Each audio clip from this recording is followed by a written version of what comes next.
Alright guys, BLM here, back with a new video, and in this video we are back talking about Big Brother Canada, and here we will be doing a cast assessment for BB Can 10. Which, I mean, yeah, there is some level of disappointment that we're not getting an all-star season, or really no level of returnees at all. But, I mean, to be honest, I wasn't really expecting it, and based on the cast that we do have here, I do think it looks like an interesting group of people. Really just a typical Big Brother Canada cast. And considering the consistency of BB Can seasons, with the exception of Season 7, it should be a fun ride either way. So then let's get into the cast assessment. Again, I will be going through every member of this cast one by one, talking my thoughts on them, then eventually giving my winner pick at the end of the video. So let's start in alphabetical order, and here we are starting with Betty, who just seems really basic. She seems like a nice person. Like, I have nothing bad to say about her. She just doesn't seem that interesting. Now, obviously, I'm hoping I'm wrong. Hopefully, she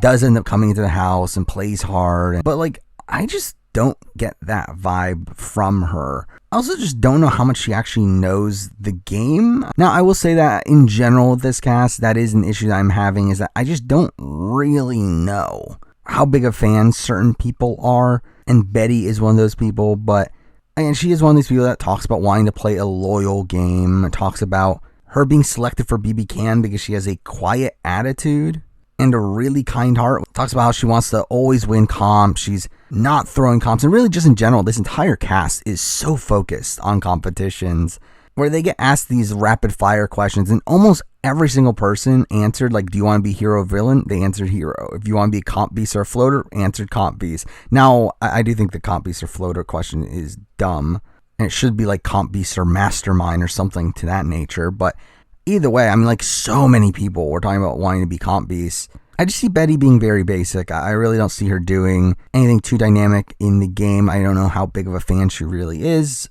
So again, not really a winner candidate for me.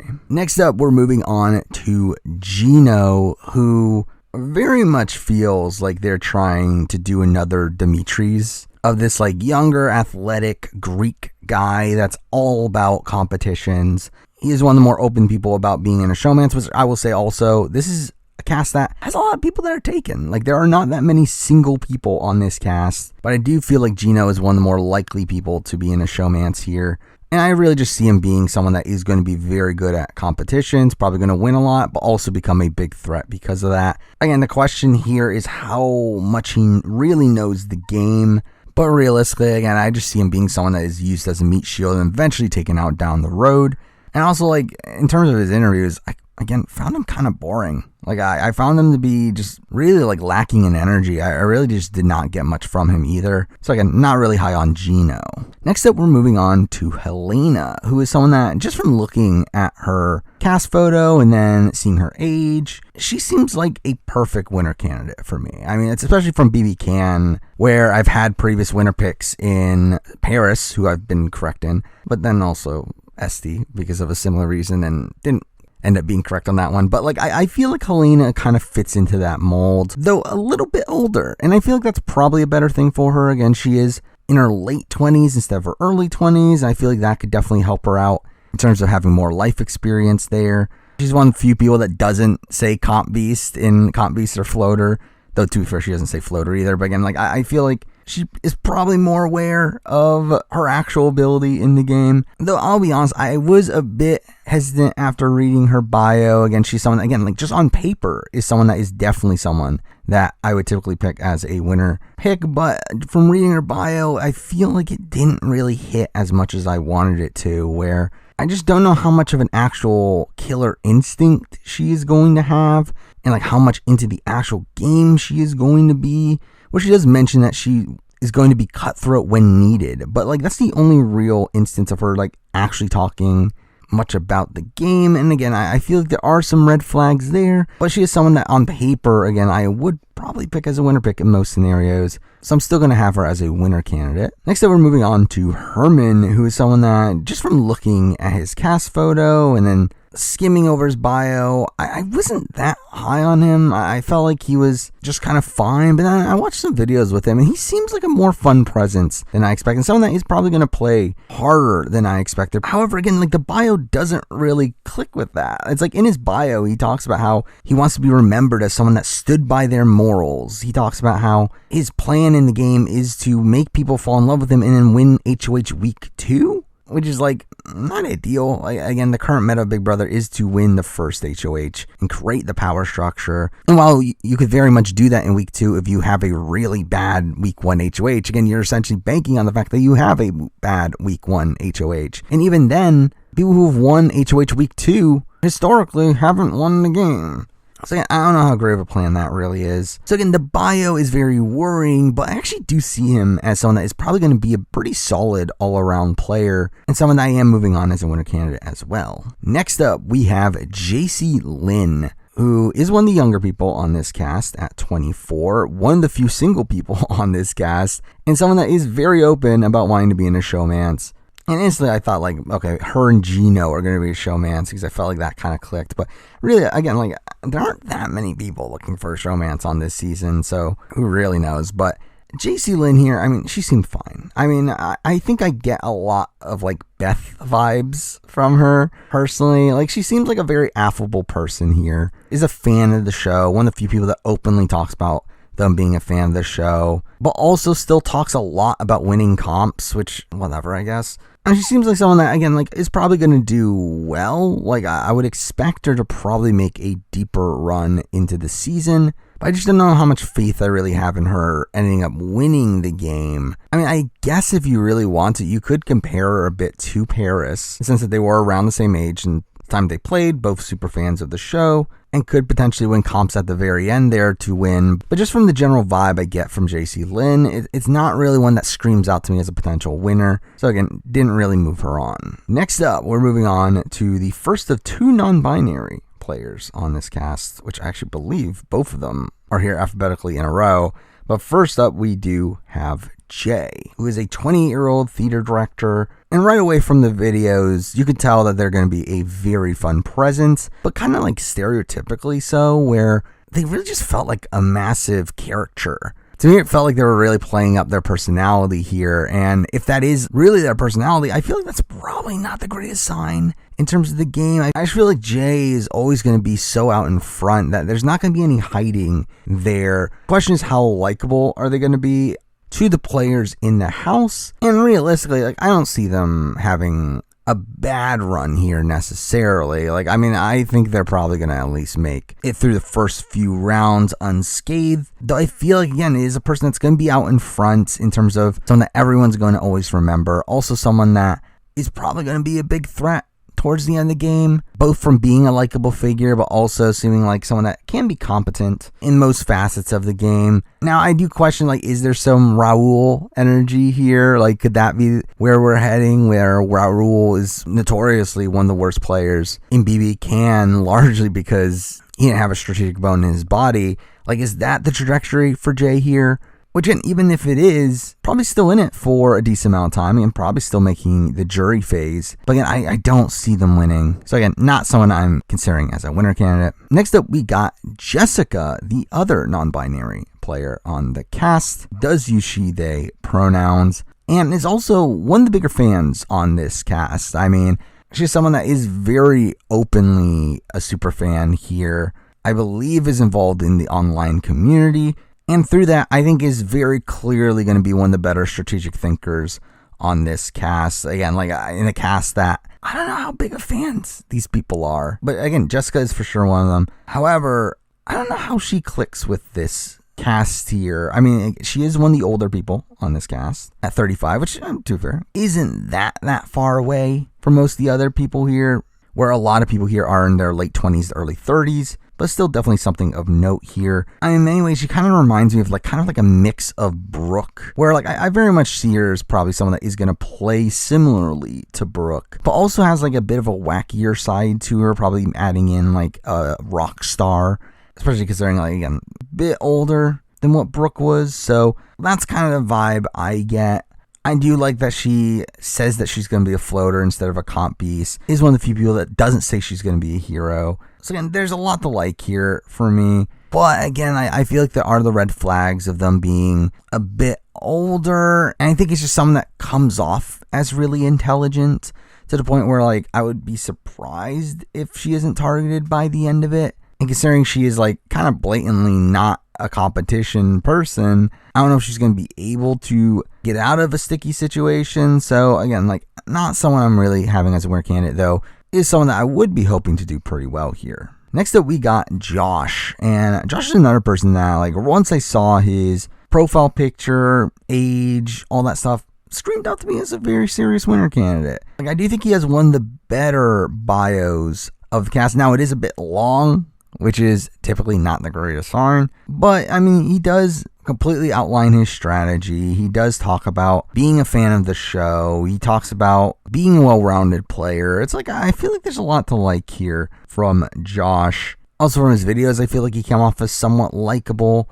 and really just in general feels like someone I would pick as a winner candidate on BB Can. So because that's someone that I am moving on as well. Next up, we have Kevin Jacobs, who, I mean, he is so blatantly trying to be the villain, to the point where he explicitly says that he's going to be the villain. He talks about how he's going to lie, cheat, and steal, and make the house guests laugh as he stabs them in the back. He's going to be snake in the grass. He talks about being remembered for eliminating their favorites. He talks about a lot of these things that are clearly him playing it up for the interviews. I think he is someone that is very much playing up this archetype for casting. Again, he seems like a massive fan of the show. And through that, I don't think this is actually how he's going to play. We'll see. But again, like, it feels like a Jordan Parhar situation. It feels like a Dan Giesling situation. It feels like a Spencer Bledsoe situation of these people misrepresenting themselves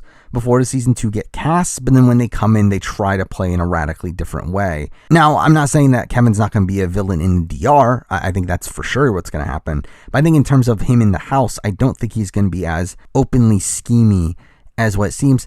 That being said, though, I mean, he looks like someone that is very schemy. Like, he does not look like a person that you can trust. Now, I do see some, like, Andy upside in him. I do think there is actually a lot of probably Andy upside, where it's like, again, it's either going to go very badly, where he is going to be looked at as a very, like, sketchy person, or he is going to be this snake in the grass and be someone that is able to play off this, like, innocent, more naive person and then stabs people in the back. Again, it could go either way. I lean towards the former. I don't think it's going to go the best for him, but I do think he is a high variance player. I think he is someone that has a level of potential.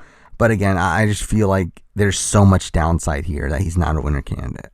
Next up, we have Kyle Moore. And this is bizarre. Now, if you don't know the story, Kyle Moore here has the same name as Kyle from BB Can 9. And what happened is that when Kyle Moore from BB Can 9 got announced as part of the cast, this Kyle Moore was the person that they thought that Kyle Moore was. And through that, this Kyle Moore got some level of notoriety there through being the real Kyle Moore, and is now actually on BB Can. And this is all just weird. I mean, it's funny. Like, I think it's actually kind of cool, but it's also really weird, the entire story behind his casting here. But, I mean, I think he's primed to do pretty well. Now, he is a bit young. I do think that is a question mark for me, though he does seem pretty mature for his age. Based on the way he talks in the interviews, he seems like a pretty well-rounded player. He seems like a very intelligent person. He is a podcaster about mental health. He seems very athletic. He seems decently social. I do kind of worry strategically, though. Again, even though he seems like an intelligent guy, I don't know how much he knows the game. I know he didn't know the game at the time of BB Can 9. So I don't know how much research he's really done. Like, I know he watched last season, but how much does he really know the game? Now, I will say that, again, like, he was part of the community and through that did interact with a lot of the alumni. So I would not be surprised if he asked the alumni for advice before going in. But I think in general, I do worry strategically for him. And I also feel like, I mean, he is a big threat here, where I think in many ways he is reminding me of the other Kyle Moore. I kind of see that level of trajectory for him, especially if he's not in the initial power structure, where I think he is going to be someone playing a pretty good game and being very strong at building one-on-one relationships, will also be perceived as a pretty big threat from early on. I feel like that is a massive worry for me, to where even though I think it would be fun to have Kyle Moore as my winner pick, and I don't think he would be a bad pick, I do feel like that level of variance in terms of like how threatening I feel like he comes off does make it tough to keep him in winner contention. Next up, we're moving on to Marty, who is the oldest person on this cast at 43. However, I actually feel okay about Marty. I mean, he does seem like a fun enough presence. He does have a bit of an accent, but realistically, I think it should be fine. I think the bigger issue is more so the fact that he will have to continuously be talking in English when, again, he makes it very clear that's his second language. Like, while we've seen people like the French Connection do pretty well in the season, I do feel like that was still a struggle, particularly for William socially. And even then, it's like they were obviously benefited by having each other. So with Marty being older here and also having English as a second language, I do feel like that is a bit of a question mark there. Outside that, again, I think he comes off as a likable person. I do believe he is a fan of the show. However, I also hate how he talks about how the people he loves don't win, and he'd rather be a BB legend and a BB winner, which is just dumb. But overall, I feel okay about him. I think I feel the best that I can for someone that is the oldest person on their cast. But again, his age and English as a second language are major red flags there. And I just think in general, I can't realistically see this guy winning this season, even though he might be a fun presence on the show and he could be in it for the long haul. But I just can't see him winning. So again, not a winner candidate. Next up, we're moving on to Melina. And Melina is someone that I feel like I have the least read on out of this cast, where I don't have like good or bad vibes about Melina. Like, I thought her interview was like fine enough. I do like that she wants to be a villain. But really, again, like I don't get much read from her, with the one thing that I do see being kind of a red flag in the fact that she does talk about wanting to be the girl to make this a women's game, essentially making it seem like she is going to try to spearhead an all-women's alliance, which typically doesn't go well in Big Brother. Now, obviously, it's more so about the approach than it is about the initial concept.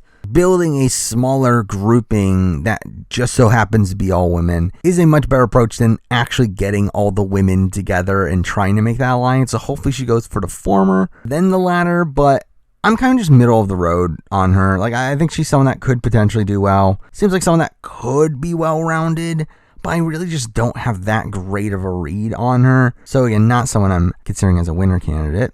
Next up, we're moving on to Moose. And Moose is interesting here. Again, he is obviously named Moose, but he comes off as someone that I think he's going to be someone that is going to play. Like, he is someone that I think on paper, again, like instantly remind me of like Mackie, especially considering how he talks about being a DJ. And like, again, comparisons to Mackie are not good. I think Mackie is one of the worst players in the history of Big Brother Canada. However, I do feel like he seems a bit more level-headed than Mackie. Though, to be fair, I guess Mackie seemed a bit more normal before the season. Now, I do question like how much of a fan he really is. Like, nothing really screams out to me that he knows the show particularly well, and I feel like that is a worry. But I just got good vibes from his interview. Now, I do feel like he came off a bit stilted, in the sense that he was like kind of forcing himself to be high energy for the sake of the interview. But I mean, for the most part, he just seems like a pretty genuine guy. Seems like someone that is going to be well liked. And if he doesn't just completely blow up his game, I feel like he can be a competent all-around player. So yeah, I'm feeling pretty good about Moose, actually. And he is a winner candidate here. Next up, we're moving on to Stephanie, who I think to me comes off instantly as the most like generic casting choice here. I mean, this feels like the type of person that would be cast on any given reality show. And I don't feel great about Stephanie. I mean, she is someone that talks about her over-the-top personality. She talks a lot about wanting to be in a showman. She talks about how she's going to be a social player. And it's like she comes off as a bit much. Now, she does talk about wanting to be the villain. So, I mean, that's cool. Like, I think she's someone that knows her role on the show. I think she knows why she was cast, and I think she's going to play up to it. However, I just don't know if she's meant to do well on a game of BB Can. So while I think she might be good TV, I don't think she's going to be a good player. So not a winner candidate. Next up, we're moving on to Summer, who I really like.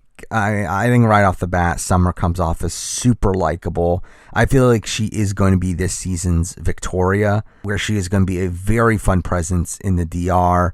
I think production is going to love her. However, I don't know how I feel about her in the game. Like, I feel like she is a pretty high variance one. Like, I feel like she is someone that, again, like Victoria, is probably going to be able to find some allegiances here and there. But I just don't know if she has the killer instinct for the long term. I also feel like strategically, I don't get the greatest vibes from her. Now, she does talk about actually coming in to win, which is more than you can say for a few other people here. Or again, I do think she has her eye on the prize and won't purposely sabotage her game. But again, I just don't know if I have much faith in her overall strategic ability. But hopefully I'm wrong. Again, I do think she is going to be a great character. She's a really likable figure here. But I just don't know how much actual game potential she has, especially in the long term. And finally, we are moving on to Tanisha, who I feel like is for sure an alternate, right? It's so weird that her cast photo is taken in a very different way from everyone else. That does make her feel like she was like a late addition to the show. But anyway, she is a 32-year-old single mother, which she mentions a lot. I mean, out of the 4 like full-blown written answers, she mentions her as a mother 3 times over the course of 4 questions. So obviously that is a major portion of her identity here. I do think right off the bat, like she did give me a bit of like Brittany from BB Can 3 vibes, which, I mean, can be a mixed bag. I mean, I don't know how big of a fan Tanisha is, but if she is a big fan, I feel like that could actually overall be a net positive there. And like, I'm not expecting her to do poorly here. I do expect Tanisha to probably make the mid game. Like, I don't know why she would be targeted right away unless she's just like an instant social pariah for some reason. But again, she's 32, like on the older side, but not by much, to the point where like I think there's a lot of people that would be able to bond with her. Seems like she'll be competent enough socially. Like, I really don't see a reason why she would go home early. But, I mean, I don't really have much faith, again, like in her long-term game. Where, like, I don't know how great at competition she's going to end up being. I don't know if she's going to have the killer instinct she would need to win the game. So, again, like, I'm not low on Tanisha, but just not quite there to be a winner candidate. But there we go. I mean, that is the cast of Big Brother, Canada 10. So with that, I've narrowed down my winner candidates to Helena, Herman, Josh, and Moose. And sadly, Helena is the only woman here, but I do think I'm going to cut her first. I mean, I think Helena is just someone that like seems like a very good pick on paper, but I don't really have much support for her outside of that, where I feel like she can easily come off as non-threatening. She's of a perfect age for Big Brother, but I didn't really get that much from her interview or her bio. So again, I think I'm going to have to cut her. Next up, I think I'm going to cut Moose. I mean, Moose, again, seems like he's going to be a very likable person. Seems like someone that could be a well-rounded player. Someone that I think is, again, going to be liked in the house, but I just don't know how much game he really knows. And I just feel like there's so many like Mackie vibes that are standing out to me that disturb me to the point where I'm not going to have him as a winner pick here. And with that, I'm down to 2 contenders here in Herman and Josh. And as I thought I would be before I read all the bios and everything, just based on first impressions, I am going to go with Josh. Now, again, Herman's not a bad pick. I do think Herman, again, surprised me a bit in his interviews, and he also seems like someone that could be a very well-rounded player. But yeah, I still have question marks like him talking about his morals and him wanting to be the week 2 HOH instead of week 1. Where I just feel like Josh feels like the more well-rounded person. Again, like right off the bat, gives me similar vibes to like a Jed or a Ty, who I did pick as my top 2 last season, which almost worked out for me if I went with Ty. And I think just like them, seems like someone that could be a well-rounded player, but I think could also be someone that manages his threat level pretty well, where he is a pediatric resident, and I think that can maybe lessen his threat level. But again, like just from seeing his cast photo and his age, like he did seem like someone that I would pick, and I feel like he is the person that I probably have the least flaws with based on what we've seen in the preseason. With really the only major flaw for me is the fact that he does have a pretty long bio, which is similar to that of like Kyland and Todrick from recent seasons, which is a bit of a red flag to a degree, but I overall still feel very good about Josh, so he is my winner pick. But there we go. I mean, that is my cast assessment for BB Can 10. Now, I will be covering this season in a similar way to how I've covered most other seasons in recent history, where I will be having a mid-season power ranking around the time of the start of the jury.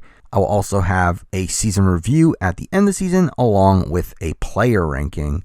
So stay tuned for those. Obviously, Celebrity Big Brother 3 just ended, so a review of that will be coming pretty soon, along with a player ranking, I guess. Also still covering Australian Survivor and Survivor 42. So there's a lot going on, and stay tuned for all those things. Also, if you want to keep up with my thoughts on the season, during the season, you can follow me at twitch.tv/themarine where I go live every Sunday and Wednesday, typically at 11 o'clock Eastern Time, where we'll surely be talking a lot about BB Can along the way. But for now, that is the video. Thank you for watching.